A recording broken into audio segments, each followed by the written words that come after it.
திருவள்ளூர் அரசு மருத்துவமனை மருத்துவர் மது போதையில் மருத்துவம் பார்த்ததாக புகார் எழுந்துள்ளது. விவரங்களை செய்தியாளர் விநாயகமூர்த்தி வழங்க கேட்கலாம். விநாயகமூர்த்தி, இந்த புகாரை யார் தெரிவித்திருக்கிறார்? விவரங்கள் என்ன?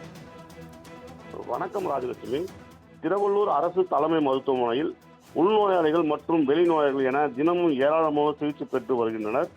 இந்நிலையில் கடந்த சில தினங்களுக்கு முன்பு அரசு மருத்துவமனையில் பணியாற்றும் மருத்துவர் செவிலியர்கள் என சக பெண் பணியாளர்களிடம் பாதுகாப்பு இல்லை என சர்ச்சை எழுந்த நிலையில் காவல்துறையினர் தீவிர ரோந்து பணியில் ஈடுபட்டு வருகின்றனர். இந்நிலையில் மருத்துவமனையில் உள்ள அவசர சிகிச்சை பிரிவு ரெட் ஜோனில் மருத்துவர் நல்லதம்பி என்பவர் இரவு பணியாற்றி வந்திருக்கிறார். அப்பொழுது அவர் மது அருந்தி விட்டு பணியில் அமர்ந்துள்ளதாக கூறப்படுகிறது.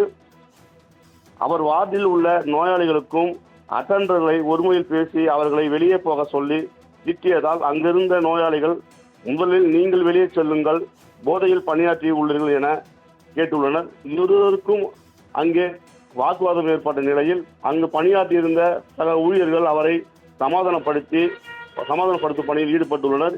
இருந்தாலும் நல்லதம்பி போதையில் உள்ளதால் அவர்களிடம் சமரச பேச்சில் ஈடுபடாமல் ரகளையில் ஈடுபட்டுள்ளார். இதனால் அப்பகுதியில் பெரும் பரபரப்பு ஏற்படுத்தியுள்ளது.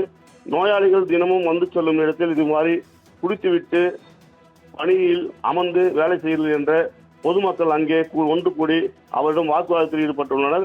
பிறகு அங்கிருந்து அவர்கள் அனைவரும் அங்கிருந்து அப்புறப்படுத்திவிட்டு அந்த மருத்துவரை காவலாளி அவர்கள் அழைத்து சென்று அவருடைய அறையில் தங்க வைத்துள்ளனர். இதனால் அப்பகுதியில் மருத்துவர் ஒருவர் போதையில் பணியாற்றிய சம்பவம் அப்பகுதி பெரும் பரபரப்பை ஏற்படுத்தியுள்ளது. ராஜலட்சுமி, விவரங்களை வழங்கியதற்கு நன்றி விநாயகமூர்த்தி.